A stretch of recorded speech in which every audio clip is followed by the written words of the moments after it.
This evening, we're continuing in this first chapter of the second book, Indeterminates, Cosmic Determinations, and the Indeterminable. Sri Aurobindo has described that there is a consciousness force, omnipresent, acting in the world, but as we meet it in our first experience of nature at the material level, it seems to be met both as knowledge and as ignorance. We see the inconscience first. We meet it as this blanked out, unaware existence which somehow is there. It is an indeterminate. That is to say, there are no boundaries. We have no way of assaying, of measuring what it is that we meet. Measuring in terms of extent, measuring in terms of depth and essence. So our knowledge, as we arrive at some appraisal of the universe, is more a description of the processes we discover and less of a penetration into the why. We understand, as he comes to say, the practical how, but not the intrinsic how of this world. And then he opens with this next paragraph that we'll start with, this wonderful phrase: there is more to perplex us. For we see the original indeterminate energy throwing out general determinants of itself. We might we might equally, in their relation to the variety of their products, call them generic indeterminates, with their appropriate states of substance and determined forms of that substance. The latter are numerous, sometimes innumerable variations on the substance energy which is their base. But none of these variations seems to be predetermined by anything in the nature of the general indeterminate. So the original indeterminate is an energy without boundary. We come to that, and then we see, deriving from it, generic indeterminates, which also seem to be unbounded, even if they have some appropriate states of relationship and substantiation. But as he says, none of these variations seems to be predetermined by anything that inheres in that indeterminate something. In other words, ultimately, causation is questioned. If we have a situation where this somewhat brings something out of being into becoming, do we know why it came out? Has it been predetermined by an ordering law within itself? So these possibilities that it is not so have to be examined each in succession. So, and the electric energy produces positive, negative, neutral forms of itself, forms that are at once waves and particles. A gaseous state of energy substance produces a considerable number of different gases. A solid state of energy substance, from which results the earth principle, Prithvi, develops into different forms of earth and rock of many kinds and numerous minerals and metals. A life principle produces its vegetable kingdom teeming with a countless foison, means plenty, of quite different plants, trees, flowers. A principle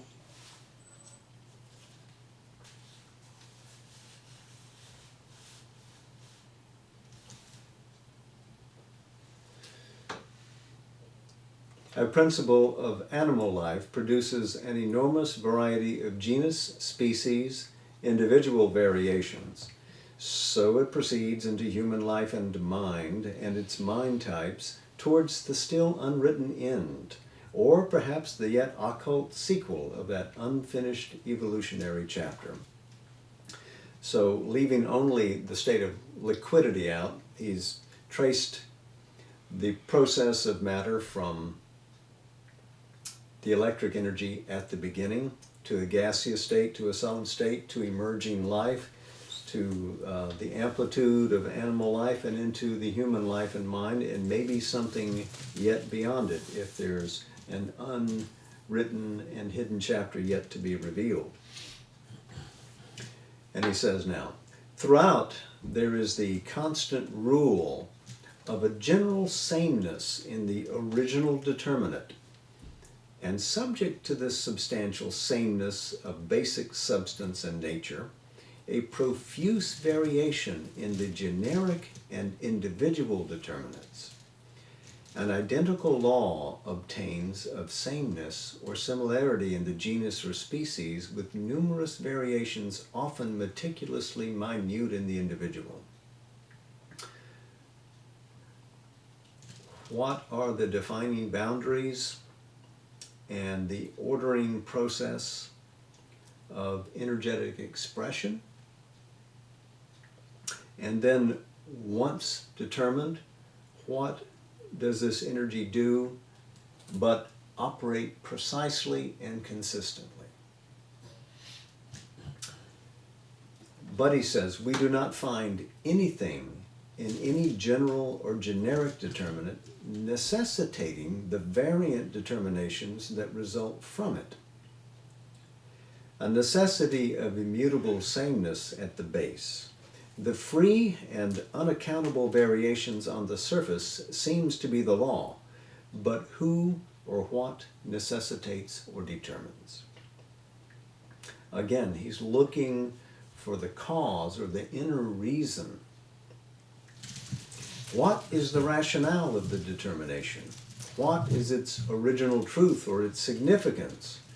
What compels or impels this exuberant play of varying possibilities which seem to have no aim or meaning unless it be the beauty or delight of creation? This is his view. A mind seeking and curious inventive thought, a hidden determining will, might be there, but there is no trace of it in the first and fundamental appearance of material nature. Yes, he's speaking of the material organization of the universe rising from the inconscience at this point. We're directly meeting the rule, the law, the reality of the inconscient. Why is it so? Why can this come to be out of an originating consciousness force which is omnipresent? Why do we arrive at this apparent negation of consciousness, this absence of ordering truth? And here's his first offering. A first possible explanation points to a self-organizing dynamic chance that is at work, a paradox necessitated by the appearance of inevitable order on one side, of unaccountable freak and fantasy on the other side of the cosmic phenomenon we call nature. And a paradox means literally contrary to perceived opinion, beyond or farther than the perceived opinion.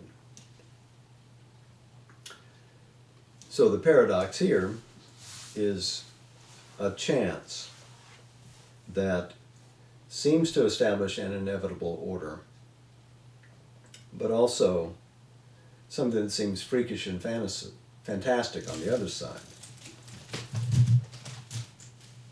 How can they occupy the same space? So this first one is dynamic chance. An inconscient and inconsequent force, we may say, that acts at random and creates this or that by a general chance without any determining principle. Determinations coming in only as the result of a persistent repetition of the same rhythm of action, and succeeding because only this repetitive rhythm could succeed in keeping things in being. This is the energy of nature. Now this is very like David Hume's philosophy and idea of what is causation or the absence of causation. But this implies that somewhere in the origin of things there is a boundless possibility, or a womb of innumerable possibilities that are manifested out of it by the original energy, an incalculable inconscient, which we find some embarrassment in calling either an existence or a non-existence. For without some such origin and basis, the appearance and the action of the energy is unintelligible. So, philosophically, we feel unfulfilled unless we can say that there is something, some kind of an origin from which this arises. Even if it seems to be random, we expect there to be something there before the beginning. And we see, obviously, even in physics today, that we're constantly looking for that state of reality that underlies the emergence of all subatomic particles. What is that thing?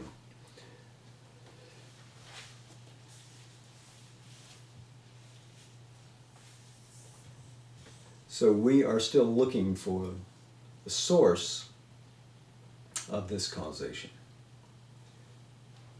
Yet, an opposite aspect of the nature of the cosmic phenomenon as we see it appears to forbid the theory of a random action generating a persistent order. So if everything comes out of it randomly, why should it ever fall into order? What forces it to fall into order? We can't deny the possibility that the emergence of something from an inconscient is a random occurrence. We can't at this point anyway. So how do we balance the random with the linked causation that we also experience? He says there is too much of an iron insistence on order, on a law basing the possibilities. The possibilities may be endless, but something forces them to cohere. If randomness is the launching pad, then how do we arrive at an ordered cosmos?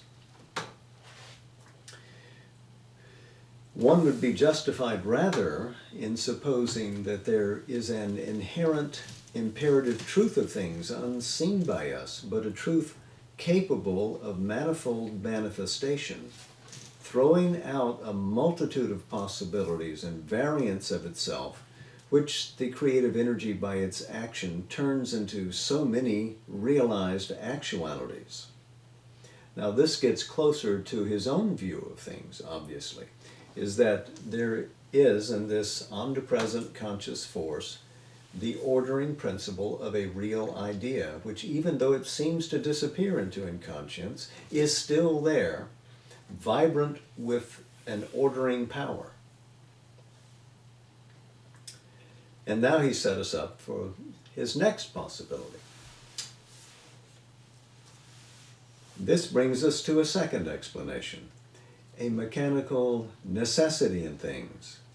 Its workings recognizable by us as so many mechanical laws of nature, the necessity, we might say, of some such secret inherent truth of things as we have supposed governing automatically the processes we observe in action in the universe. So this idea goes all the way back to Greek philosophy, with which Sri Aurobindo would have had some familiarity. Ananke.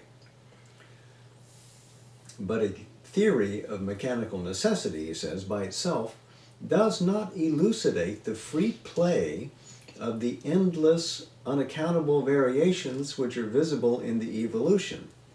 There must be behind the necessity, or in it, a law of unity associated with a coexistent but dependent law of multiplicity, both insisting on manifestation, But the unity of what? The multiplicity of what? Again, he's seeking to fix and unify a being at the base of the multiplicity. All of these possibles have a right to come into self-expression, or into expression, let us say. But we can't account for the unity of the multiplicity. If we say that necessity is what drives it and enforces the unity, well, necessity might not give free rein to the possibilities ordering themselves or expressing themselves. Necessity, you see, this goes back to the Greek idea that if there is a necessity, you would have to say that no other state of affairs is possible. If this is necessary, nothing else is possible. This and this must exist, this alone must follow its own law of action. Thus, for the Greeks and the atomists led by Democritus, the world-creating motion of atoms in their whirl came by necessity out of their initially random movements. So you hear these echoed in Sri Aurobindo's language. Necessity, things acting at random, that is to say, according to a haphazard occurrence. So this idea of atomism is at the basis of this Greek view of what is the law of necessity, which reverberates quite a ways through the rest of Western philosophy, and we see it arriving here as a possibility to be considered as we look at the universe and try to decide how is it that we arrive at this arrangement of things. So he continues,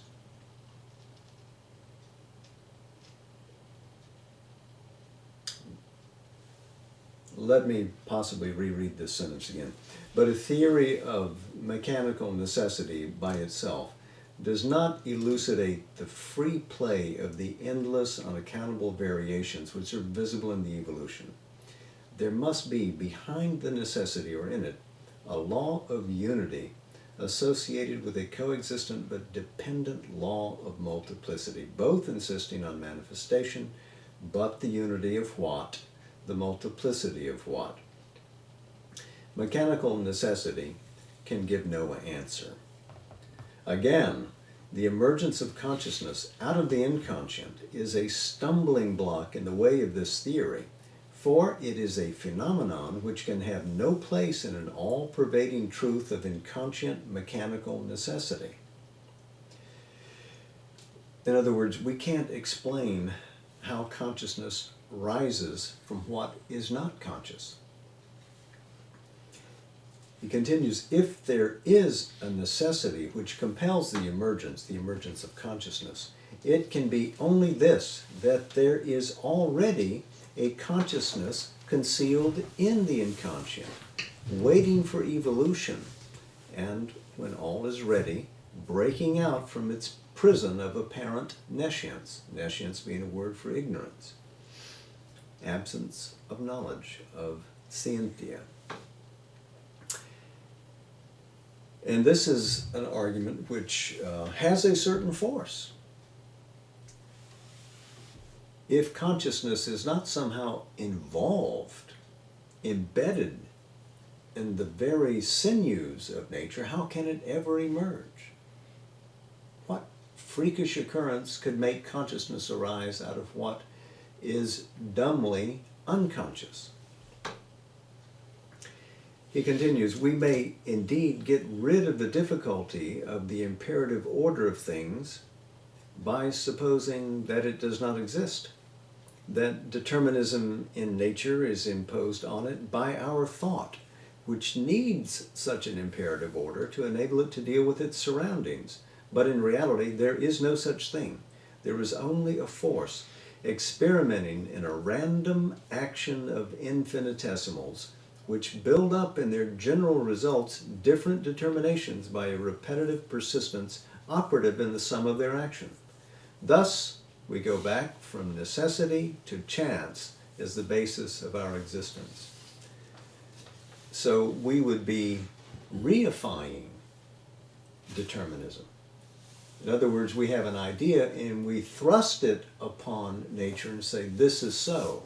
We're projecting a conception that has arisen in our mind upon nature and saying that it is real in the way that we conceive of it.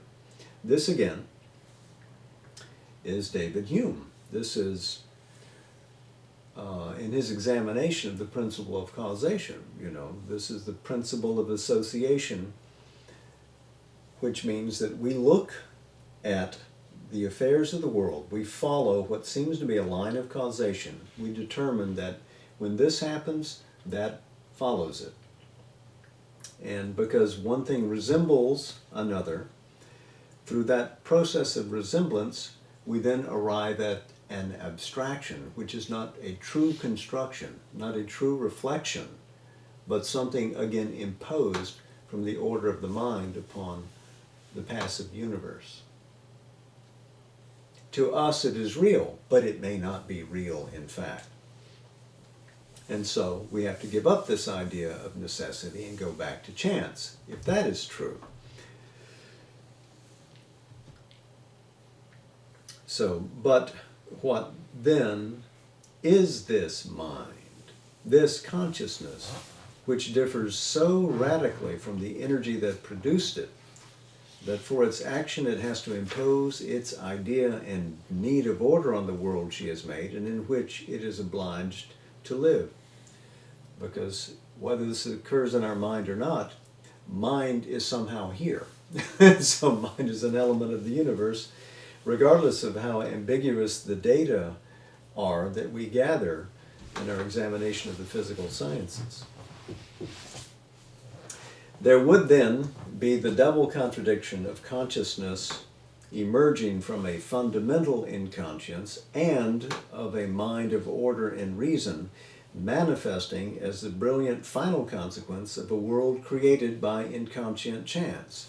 These things may be possible, but they need a better explanation than any yet given before we can accord to them our acceptance. So, first, consciousness arises out of the inconscience, really, and then the crown of all of this is a mind which is looking to impose some kind of order on what is an undetermined chance. So we arrive now at a third possibility. This opens the way for other explanations which make consciousness the creator of this world out of an apparent original inconscience. A mind, a will, seems to have imagined and organized the universe, but it has veiled itself behind its creation. Its first erection has been this screen of an inconscient energy and a material form of substance. At once, a disguise of its presence and a plastic creative basis on which it could work as an artisan uses for his production of forms and patterns a dumb and obedient material. Now, if you've studied Western theology, this is a very familiar argument. The creator is like an artist who takes this material and builds things. So, to continue, all these things we see around us are then the thoughts of an extra cosmic divinity, a being with an omnipotent and omniscient mind and will, who is responsible for the mathematical law of the physical universe, for its artistry of beauty, for its strange play of samenesses and variations, of concordances and discords, of combining and intermingling opposites, for the drama of consciousness struggling to exist and seeking to affirm itself in an inconscient universal order. So all this is married together in this view because the world is the direct expression of the ideas of an extra-cosmic divinity. Extra-cosmic means a God who is outside the universe. So very much like this artisan who creates, but it's not within himself. He's creating this stuff outside of his own being.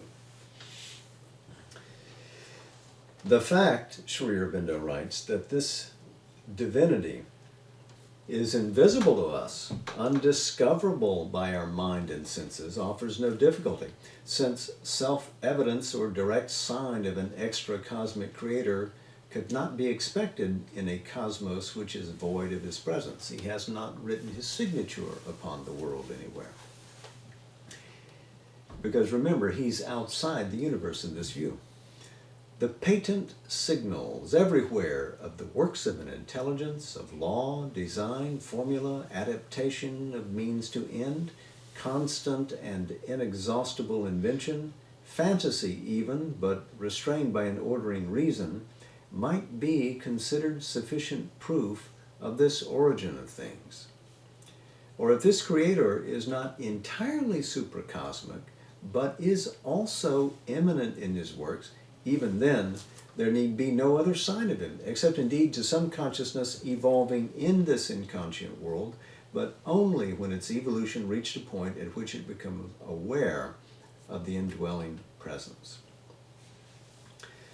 So in this codicil, Sri Aurobindo says that a creator could be discoverable when we evolve enough in consciousness to perceive it. Then we can detect and feel that indwelling presence. The intervention of this evolving consciousness, he writes, would not be a difficulty, since there would be no contradiction of the basic nature of things in its appearance. An omnipotent mind could easily infuse something of itself into its creatures. One difficulty remains. It is the arbitrary nature of the creation, the incomprehensibility of its purpose, the crude meaninglessness of its law of unnecessary ignorance, strife, and suffering, its ending without a denouement or issue. A play? But why this stamp of so many undivine elements and characters in the play of one whose nature must be supposed to be divine? To the suggestion that what we see worked out in the world is the thoughts of God, the retort can be made that God could well have had better thoughts, and the best thought of all would have been to refrain from the creation of an unhappy and unintelligible universe. So again, we've arrived all the way back at theodicy, the idea that how do we justify the presence of evil in the world? Why would this God outside the world, or perhaps he leans into it a little bit, still create something which is so full of suffering, with such bleak opportunities, and with an end to life which is more a whipper than a revelation? All theistic explanations of existence, starting from an extra-cosmic deity, stumble over this difficulty and can only evade it.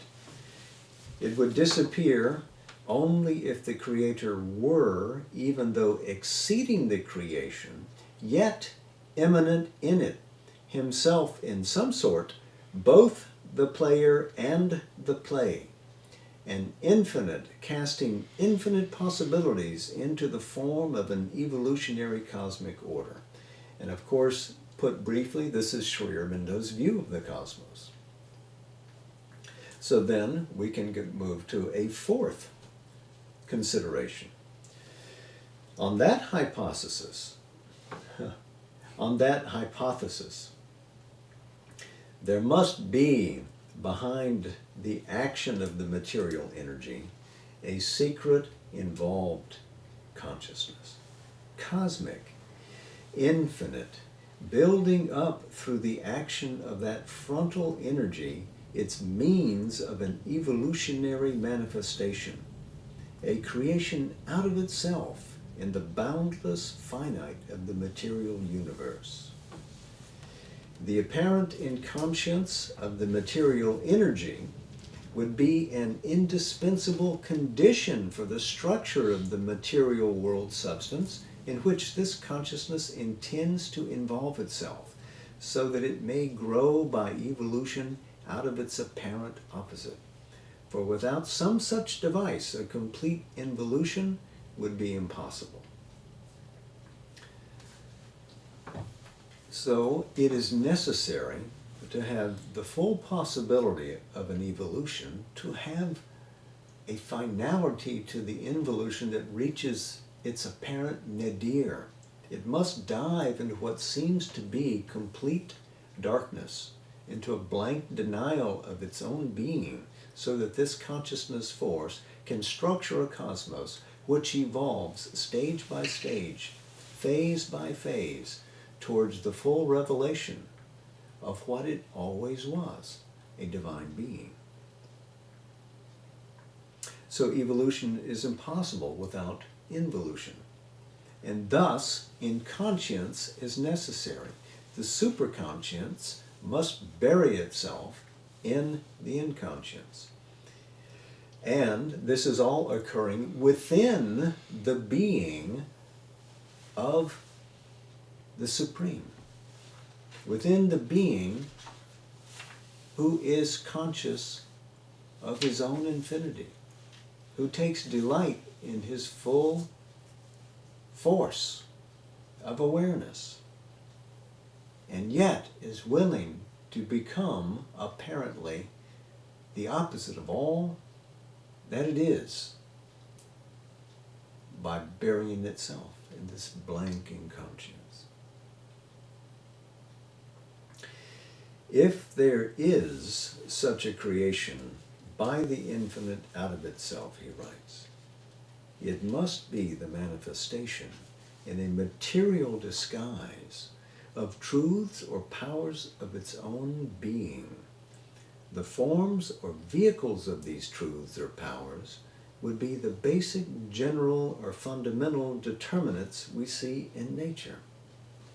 The particular determinants, which otherwise are unaccountable variations that have emerged from the vague general stuff in which they originate, would be the appropriate forms or vehicles of the possibilities that the truths or powers residing in these fundamentals bore within them. So you can see there's an ordering of being.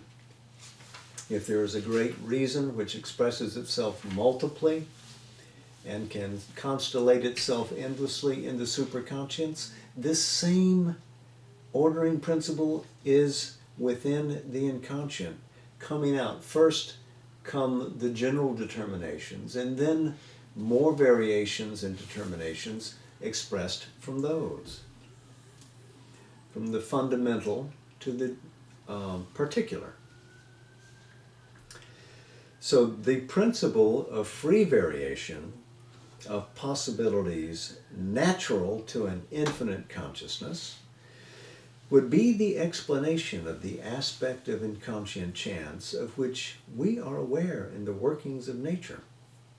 Inconscient only in appearance, and so appearing because of the complete involution in matter, because of the veil with which the secret consciousness has disguised its presence.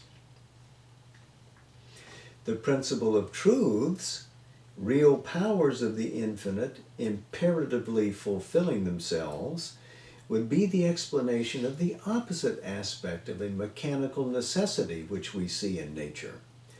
Mechanical in appearance only, and so appearing because of the same veil of inconscience. It would then be perfectly intelligible why the inconscient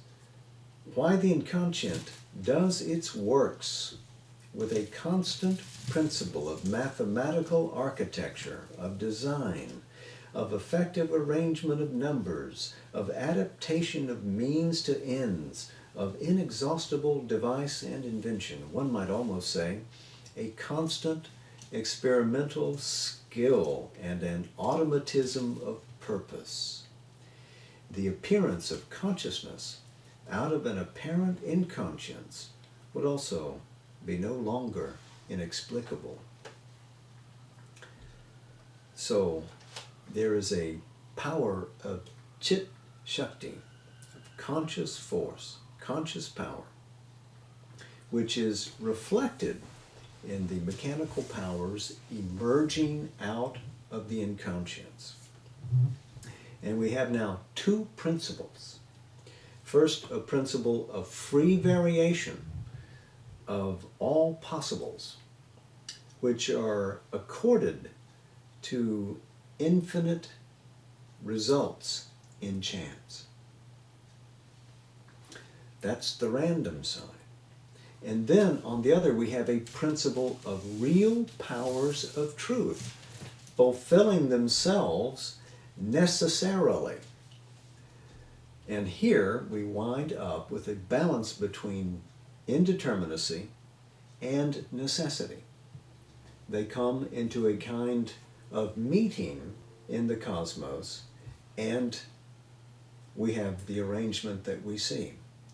We look at it with the incomprehension of a mind, and we can't decide. Is it random? Is it disconnected? Is the world acausal? Or do we look at it and say, no, it is determined, things are shaped as of necessity, and all is caused?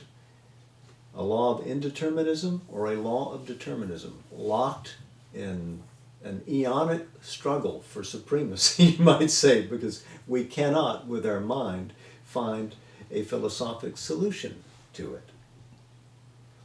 And you may be glad to know that that is where we will end tonight. We will suspend the scrutiny of this until next Sunday, which will be the Sunday just before the 24th of November, which is, of course, the Siddhi Day, the day of fulfillment. Well, let us turn to Savitri. Always it brings beauty and solace to us. Tonight let's go to Book 2, the Book of the Traveler of the Worlds, and in the Godheads of the Little Life.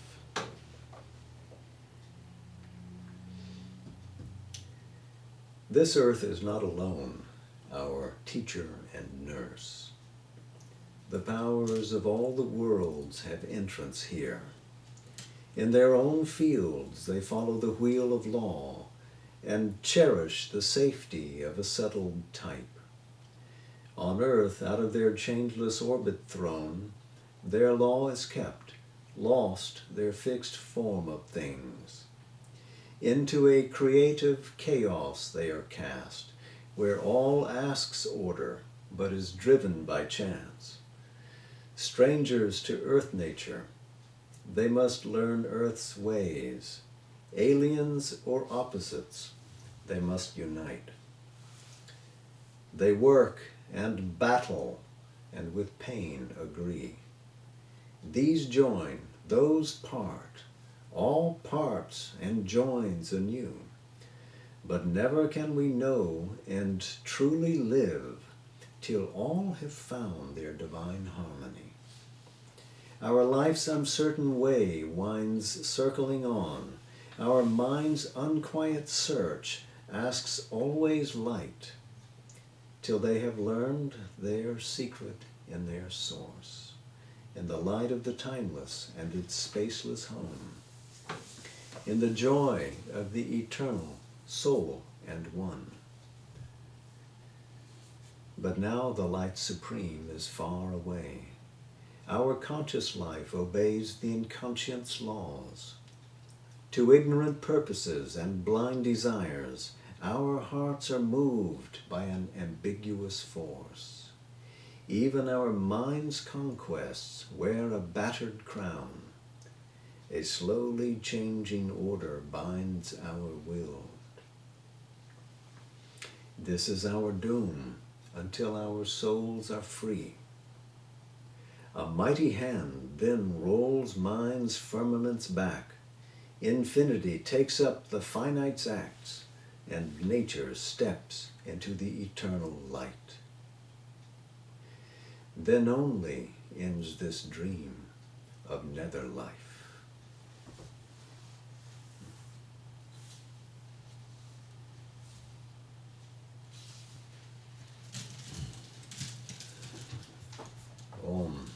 Tathastu. Jai Ma. Namaste.